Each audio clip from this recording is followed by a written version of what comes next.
하나님 말씀 보겠습니다. 빌립보서 2장 1절부터 11절 말씀까지 보겠습니다. 빌립보서 2장 1절에서 11절 말씀입니다.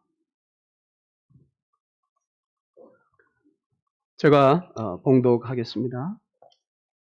그러므로 그리스도 안에 무슨 권면이나 사랑의 무슨 위로나 성령의 무슨 교제나 긍휼이나 자비가 있거든 마음을 같이하여 같은 사랑을 가지고 뜻을 합하며 한 마음을 품어 아무 일에든지 다툼이나 허용으로 하지 말고 오직 겸손한 마음으로 각각 자기보다 남을 낮게 여기고 각각 자기 일을 돌볼 뿐더러 또한 각각 다른 사람들의 일을 돌보아 나의 기쁨을 충만하게 하라. 너희 안에 이 마음을 품으라. 곧 그리스도 예수의 마음이니 그는 근본 하나님의 본체시나 하나님과 동등됨을 취할 것으로 여기지 아니하시고 오히려 자기를 비워 종의 형체를 가지사 사람들과 같이 되셨고 사람의 모양으로 나타나사 자기를 낮추시고 죽기까지 복종하셨으니 곧 십자가에 죽으심이라.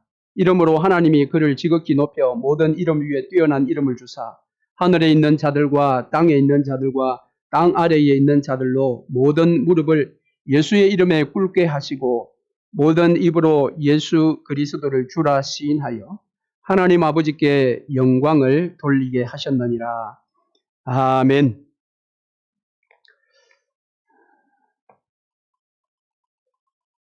지난 1997년도에 우리 한국은 침몰 위기에 놓여졌습니다. 소위 IMF라는 사태가 국가에 밀어닥침으로 많은 사람들이 어려움을 겪었던 그런 때였습니다. 그럴 때에 어떻게 하면 이 IMF 시절을 극복할 수 있을까? 그 돌파 전략에 책들이 많이 쏟아졌습니다. 그 가운데 가장 직접적인 실천의 측면에서의 책이 나왔는데 그것은 부자 아빠, 가난한 아빠라는 일본 저자의 책이었습니다. 그런데 이런 실천서들 외에 또 이론적인 전략의 책들이 나왔는데요. 그것 중에 하나가 그 당시에 굉장한 이슈를 일으켰던 공자가 죽어야 나라가 산다라는 책이었습니다. 여러분 읽어보셨나요? 그 당시에 굉장히 한국 사회의 이슈가 되었습니다. 500년 동안 한국 조선을 이끌었던 그 유교 문화가 오늘날 한국 사회를 이렇게 IMF로 침몰하게 만들었다. 그래서 그 유교적인 문화, 공자가 죽어야 나라가 산다. 1999년도에 김경일 씨라는 작가가 이 책을 발표하면서 빅 이슈가 되었습니다. 그럼 과연 유교 문화가 문제였을까요? 그런데 몇 달 뒤에 곧바로 반론의 책이 나왔습니다. 공자가 살아야 나라가 산다. 이것도 전략이었습니다. 여러분, 어느 전략을 따라야 합니까? 세상은 나라를 살리는 전략들이 항상 상대적입니다. 그러니까 그런 전략은 전략들이라고 말합니다. 여러 가지의 전략이 있는데 그 가운데 하나다. 여러분, 교회는 어떻습니까? 교회가 회복되고 교회가 다시 살려면 어떤 전략이 필요할까요? 교회에도 많은 전략들이 있습니다. 새가족부가 살아야 한다. 찬양이 살아야 한다. 뭐 온갖 전략들이 다 있는데 놀랍게도 성경에는 그런 상대적인 전략이 아니라 절대적인 전략을 우리에게 제시합니다. 유일한 전략. 여러 전략들 가운데 하나가 아니라 유일한 전략. 그 전략을 우리가 제대로 붙들어야 교회가 회복되고 교회가 다시 살아나며 교회가 세워질 수 있는 것입니다. 2023년 우리 교회의 표어가 무엇입니까? 시편 80편 7절의 말씀, 주여 우리를 회복시키소서. 이 회복을 우리는 교육과 코이노니아를 통해서 세워지는 공동체를 올 한 해 만들어보자. 그래서 여러분 지난 주보에 교회가 올해 특별히 이 배우는 일, 22년은 배우자 말씀을, 그래서 배워서 내년에는 가자 세상으로. 이와 같은 목회의 어떤 전략을 여러분들에게 말씀을 드렸습니다. 자, 그러면 교육과 코이노니아를 통해서 우리 교회가 제대로 세워지는 한 해로 만들기 위해서는 우리는 성경이 말하는 어떤 전략을 붙들어야 하는가? 오늘 본문을 통해서 그 전략을 함께 살펴보고 그 전략을 우리의 마음속에 새기며 올 한 해 열심으로 그 전략을 따라 사역할 수 있기를 바랍니다. 이를 위해서 우리는 지난 연초에 2주간 첫째 주는 너의 창조주를 기억하라. 둘째 주는 하나님과 씨름한 야곱이라는 그런 말씀을 통해서 재직 세미나를 가졌습니다. 오늘은 재직 세미나는 아니지만 오늘 특별히 이제 식탁의 교제를 할 때에 교회가 균형 있게 갖추어야 할 5가지의 사역, 그 사역원별로 함께 모여서 식탁의 교제를 하면서 1월 달부터 4월 달까지의 교회에 여러 가지 사역을 놓고 우리 사역원에서는 그러한 사역에 어떻게 지원할 것인가 라는 이와 같은 것들을 함께 나누어 보는 시간들을 가지려고 합니다. 그래서 결국은 5대 사역원의 섬김의 자세가 무엇인가 라는 것입니다. 그것을 오늘 본문을 통해 한번 살펴보십시다. 바울은 오늘 본문의 말씀을 통해서 이 섬김의 사역에 있어서 3가지 원칙을 소개합니다. 첫 번째는 오늘 본문 2절입니다. 2절 말씀. 마음을 같이하여 같은 사랑을 가지고 뜻을 합하며 한 마음을 품으라. 즉 함께 일해라 라는 것입니다. 함께 일해라. 일을 잘하는 사람의 단점들 가운데 하나가 무엇인가 하면 혼자 일하는 겁니다. 왜냐하면 시켜보니까 답답하거든요. 내가 원하는 만큼 못하거든요. 저도 부교육자 시절에 그런 일이 많았습니다. 이렇게 좀 일을 맡겨보니까 이 원하는 만큼 안 되는 거예요. 그러니까 차라리 내가 하고 말지. 그럼 내가 피곤한 겁니다. 내가 피곤하니까 어떻게 됩니까? 불평이 나오죠. 왜 나만? 왜 나만? 함께 일해야 합니다. 5대 사역원에서 1년에 각 사역원이 큰 2가지의 교회 사역을 주관할 겁니다. 그런데 그때 이 사역은 당신들의 주관이니 당신들이 알아서 해. 이것이 아닙니다. 다른 내 사역원에서도 그 사역을 위해서 우리가 도와야 할 것이 무엇인지를 함께 묻고 필요한 것들은 적극적으로 지원하는 그런 한 해가 될 수 있기를 바랍니다. 그래서 올해 지난주 여러분 유인모를 통해서 나누어 드린 것처럼 꼭 그 사역원에 맞지 않는 주관하는 일들도 있습니다.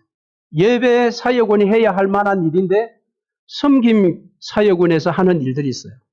그렇게 편성한 것은 각 사역원이 1년에 2가지 큰 사역은 감당할 수 있도록 한번 맡긴 것입니다. 그러니까 서로가 함께 협력해야 합니다. 함께 일하라. 두 번째 원칙은 3절입니다. 아무 일이든지 다툼이나 허영으로 하지 말고 오직 겸손한 마음으로 각각 자기보다 남을 낮게 여기고 겸손하게 일하라라는 것입니다. 일을 잘하는 사람들의 또 하나의 단점이 무엇인가 하면 조금 교만합니다. 이 일을 할 수 있는 사람은 나뿐이야. 그러나 겸손하라라는 것입니다.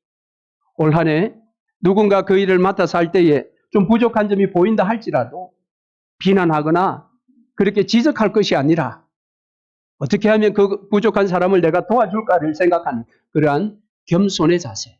이것이 섬김의 두 번째 원칙입니다. 세 번째는 4절 말씀입니다. 각각 자기 일을 돌볼 뿐더러 또한 각각 다른 사람들의 일을 돌보아. 자기 일만 하지 말고 다른 사람이 일하는 것을 보고 그 일을 먼저 도와주라는 겁니다. 먼저 희생해라. 내 일은 내 일만.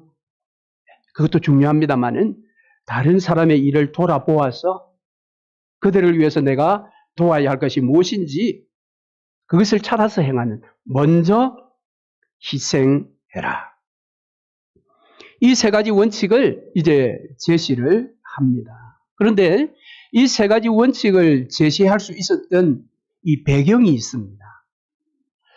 이 빌립보 교회를 향한 사도 바울의 편지인 이 빌립보서는 바울이 로마 감옥에 갇혀 있을 때에 빌립보 교회의 소식을 듣고 그들을 향해서 쓴 내용입니다. 빌립보 교회가 로마 감옥에 갇힌 이 바울을 생각하면서 그 교회 안의 사람들의 반응이 두 종류의 반응이 났습니다. 그 반응은 바로 빌립보서 1장 13절에서 15절까지의 내용이 나오는데요. 한편의 반응은 15절의 투기와 분쟁의 반응입니다. 또 한편은 15절 하반절에 착한 뜻으로서의 반응입니다. 자, 이 두 반응이 무엇인가 하면 복음을 왕성하게 전하던 바울이 감옥에 이제 갇히게 되었어요. 그러자 한 부류의 사람들이 투기와 분쟁의 반응을 보였는데 이것이 무엇인가 하면 잘됐다. 잘됐다. 그렇게 잘난 체 하더니 잘됐다. 너만 그렇게 복음을 잘 전할 줄 알았느냐. 우리도 안 해서 그렇지. 우리도 하려고 하면 잘해. 라고 하면서 여기에 투기와 분쟁으로 그때 막 복음을 전한 것입니다. 이 사람들은 사도 바울의 사도권에 대해서 늘 시비를 걸었던 사람들입니다. 놀랍게도 그들은 빌립보 교회 안에 있는 성도 중에 일부였습니다. 또 다른 일부의 사람들은 착한 뜻으로 반응을 보였는데, 그래, 사도 바울 선생이 감옥에 갇혀서 복음을 전할 수 없으니 우리가 그 빈자리를 채워야지. 그래서 지금까지 잘 복음을 전하지 않고 좀 소극적인 사람들이 적극적으로 나서서 복음을 전하게 된 것입니다. 이것이 착한 뜻으로서의 반응이었습니다. 그러니까 빌립보 교회는 두 가지 반응이 나타난 거예요. 자, 이 반응을 듣고 사도 바울이 보인 반응이 있습니다. 사도 바울이 보인 반응이 바로 빌립보서 1장 20절과 21절입니다. 한번 보시지요. 나의 간절한 기대와 소망을 따라 아무 일에든지 부끄러워하지 아니하고 지금도 전과 같이 온전히 담대하여 살든지 죽든지 내 몸에서 그리스도가 존귀하게 되게 하려 하나니 이는 내게 사는 것이 그리스도니 죽는 것도 유익합니다. 무엇입니까? 나는 상관없고 그리스도가 존귀하게 되면 나는 다 좋다라는 것입니다. 아마도 여기 좋은 뜻으로 복음을 전했던 사람들은 빌립보 교회를 향한 바울의 편지를 받았을 때 아마 이런 내용이 그들이 기대되었는지 모르겠어요. 그래, 투기와 분쟁을 한 너희들은 틀렸어. 사도 바울이 그렇게 지적할 줄 알았는지 모르겠어요. 그러나 사도 바울은 쉽게 이야기하면 투기와 분쟁을 한 너희들도 옳고 착한 뜻으로 한 너희들도 옳다라는 겁니다. 왜요?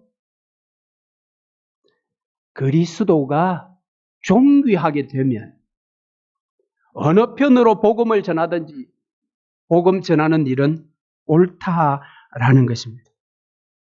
이 말은 사도 바울은 자신의 삶이나 자신의 죽음의 기준이 오직 복음이었습니다.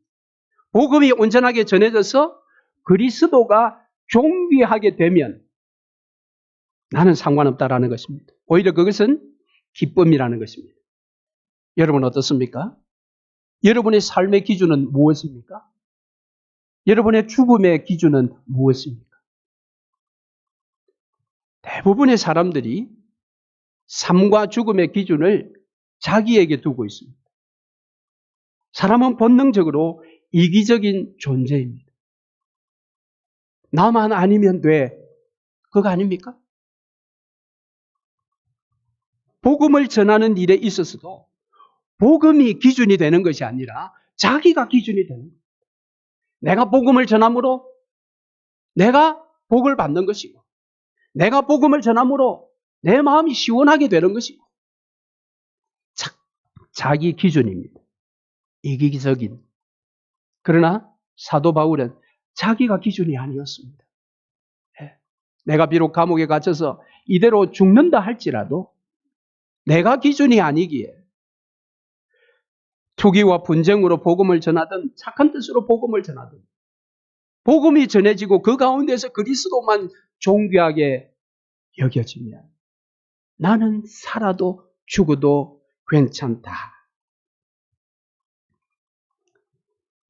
그런데 여러분, 이러한 삶의 기준이 있어야 방금 말씀드렸던 세 가지 섬김의 원칙을 따라 사역할 수 있습니다. 세 가지 원칙대로 함께 일할 수 있고 겸손하게 일할 수 있고 내가 먼저 희생할 수 있습니다. 그럼 이걸 어떻게 해야 합니까? 그래서 사도 바울은 오늘 본문 5절부터 11절까지 대안을 제시합니다. 그것은 바로 예수의 마음을 품는 것입니다. 여기 예수의 마음이라는 이 마음이라는 단어를 생각이라는 단어로 바꾸어도 괜찮습니다.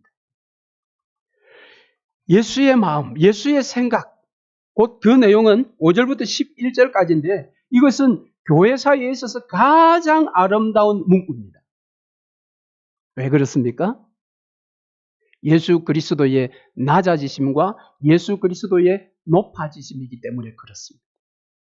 성경 전체 창세기 1장부터 요한계시록 마지막 절까지 전체 1189장을 딱 요약해서 말해보라고 하면 오늘 본문 5절부터 11절까지 말씀을 하시면 됩니다. 이게 복음 중에 복음입니다.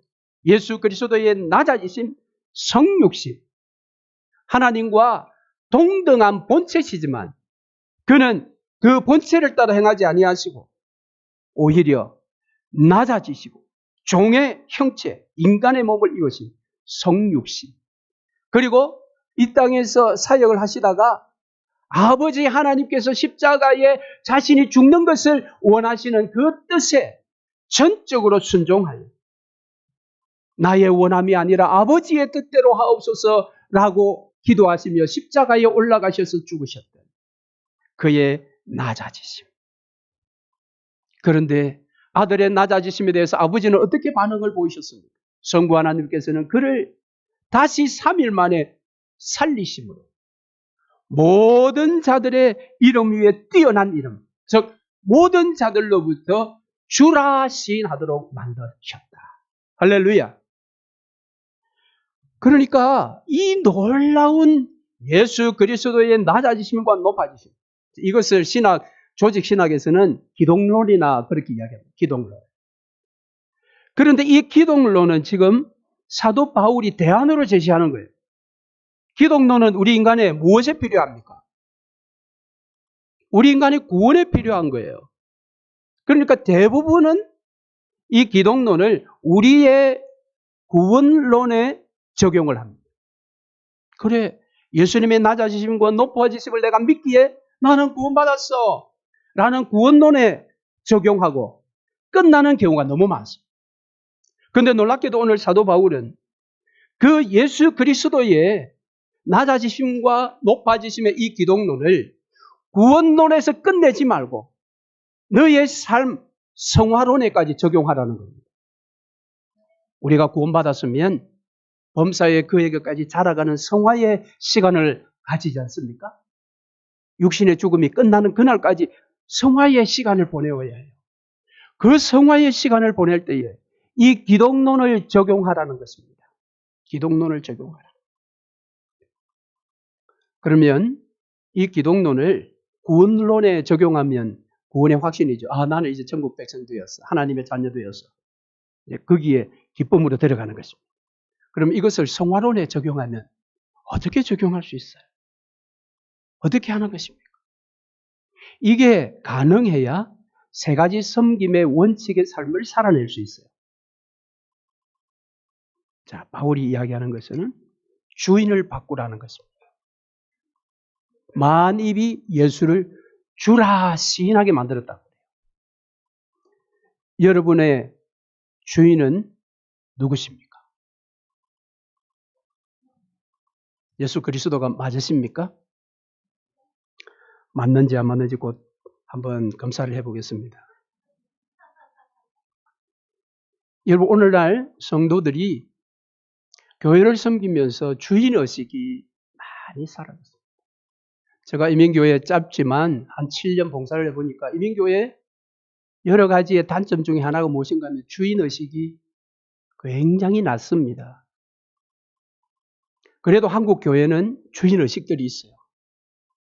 교회 문제를 일으키는 사람도 주인의식은 있어요. 물론 그 주인의식 때문에 교회를 시끄럽게 만들지만, 근데 이민교회를 보니까 거꾸로예요. 주인의식이 없어요.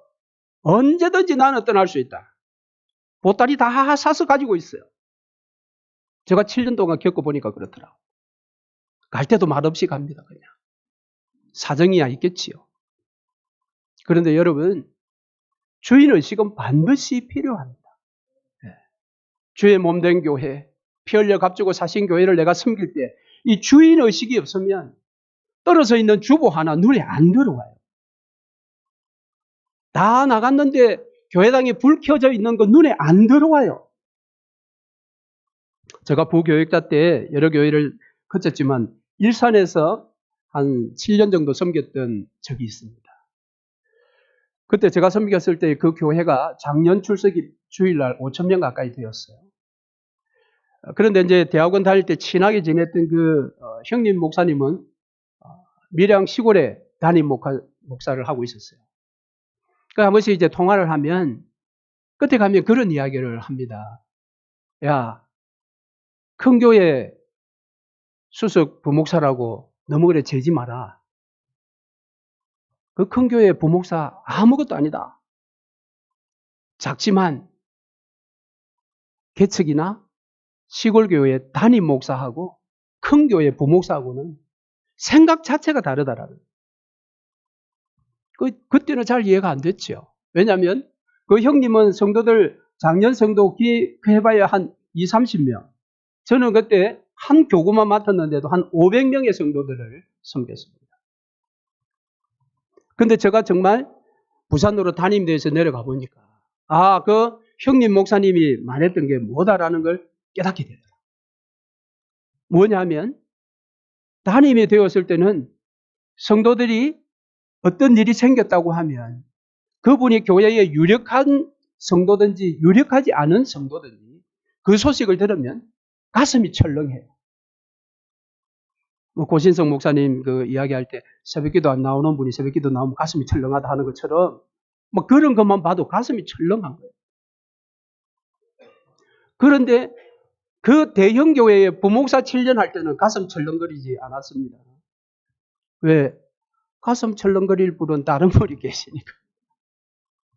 그래서 가슴 철렁거리기 시작할 때 하나님께서 그를 담임으로 보내십니다. 준비가 되었구나. 옛날 우리 선배 목사님들 늘 하시는 말씀이 있지 않습니까? 교회당에 불 끄는 사람은 관리 집사와 담임 목사 나뿐이다. 아무도 불 안 꺼요. 왜 안 끌까요? 눈에 안 들어와요. 안 들어와. 왜 그렇습니까? 주인의식이 없어서 그래요. 근데 문제는 주인의식을 가질 때에 이게 참 중요한데 두 번째가 이제 무엇인가 하면 자신의 영적인 실존을 제대로 알아야 합니다. 자, 영적인 실존을 우리가 안다는 게 무엇인가 하면 갈라디아서 2장 20절로 한번 가보시죠. 갈라디아서 2장 20절. 우리가 잘 아는 말씀이고 이 가사를 이 문구를 가지고 노래도 있죠. 복음송도 있는데요. 내가 그리스도와 함께 십자가에 못 박혔나니 그런즉 이제는 내가 사는 것이 아니요 오직 내 안에 그리스도께서 사시는 것이라. 이제 내가 육체 가운데 사는 것은 나를 사랑하사 나를 위하여 자기 자신을 버리신 하나님의 아들을 믿는 믿음 안에서 사는 것이라. 예. 이게 무엇입니까?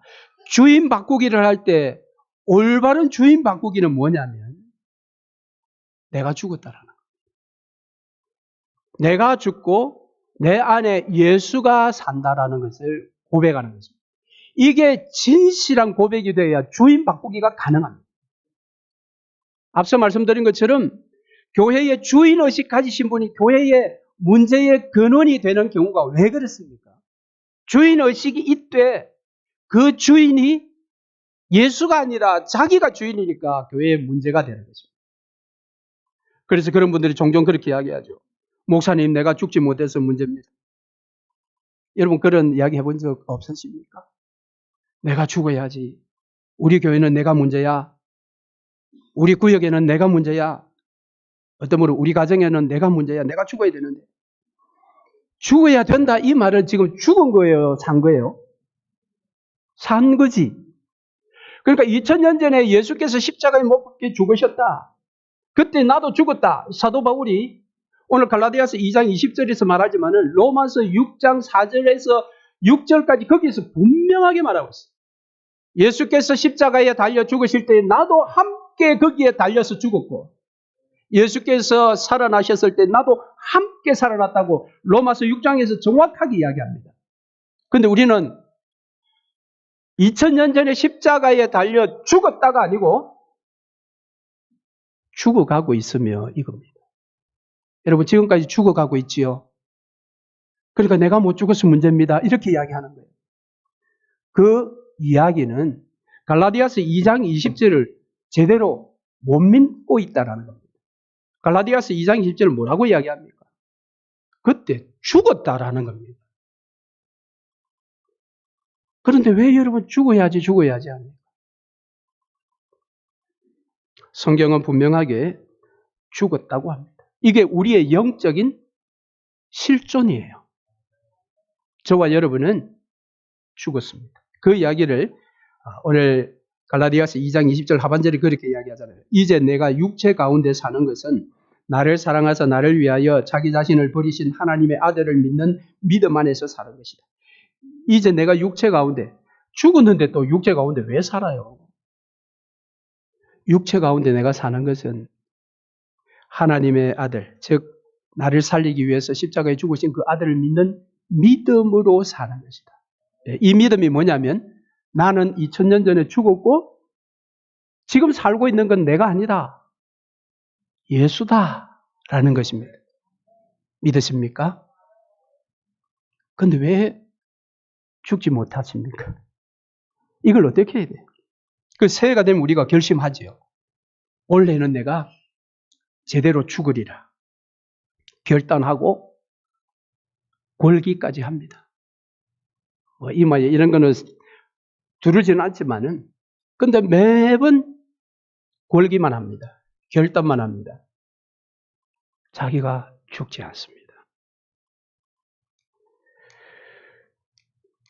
우리에게 있어서 문제는 열심 부족이 아닙니다. 사실은. 충성 부족이 아닙니다. 뭐냐면 내가 죽었다라는 사실에 내가 100% 믿지를 않는 겁니다. 이걸 어떻게 해결해야 됩니까? 결단해도 안 되고 골기해도 안 되고 이게 안 돼요. 사랑하자 아무리 표 써붙여도 사람들이 사랑하지 않습니다. 왜? 안 죽었으니까. 안 죽었으니까 자기식으로 사랑하는 거예요. 오늘 우리가 사도 바울이 말하는 일어난 세 가지 섬김 사역으로 하자고 아무리 여기에서 설교를 해도 한두 주 지나면 여러분은 여러분 뜻대로 그렇게 충성하는 거예요. 문제는 무엇입니까? 자아가 죽지 않아서 그래요. 자아가 죽었다는 사실을 자기가 몰라요. 여러분 자아가 뭐예요? 죽지 않고 지금도 시퍼렇게 살아있는 자아가 도대체 뭡니까? 사사기 말씀으로 한번 가보시죠. 사사기 21장, 구약성경 사사기 21장. 사사기 21장 25절요.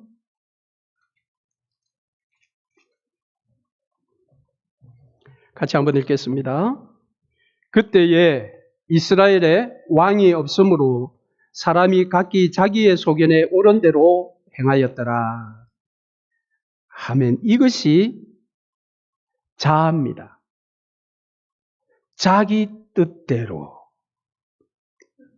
자기 뜻대로. 세상은 자기 판단에 옳은 대로 사는 것을 죄라고 말하지 않습니다. 그렇죠? 예. 세상은 옳은 판단대로 사는 것을 오히려 인정해 줍니다. 그런데 성경은 자기 판단대로 사는 것을 죄라고 이야기합니다. 내 뜻대로 사는 것을 죄라고 이야기합니다. 성경은. 내 뜻대로 교회를 섬기는 것을 죄라고 이야기합니다.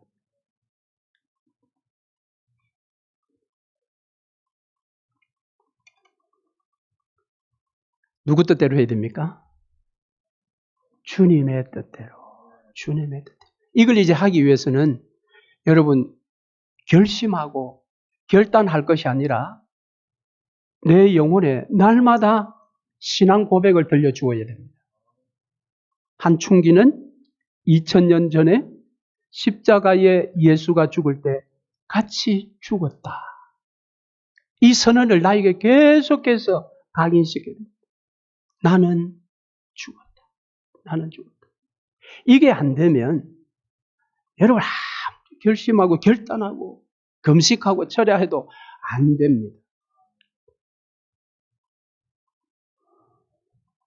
그런 삶을 살았던 한 사람을 또 한 번 여러분에게 소개하면서 말씀을 정리하겠습니다. 첫째 주에 제가 너의 창조주를 기억하라라는 말씀을 전할 때 결론으로 윌리엄 보덴이라는 선교사님을 소개해드렸죠. 그분의 성경에 보면 아낌없이 드리리라. 물러서지 않으리라.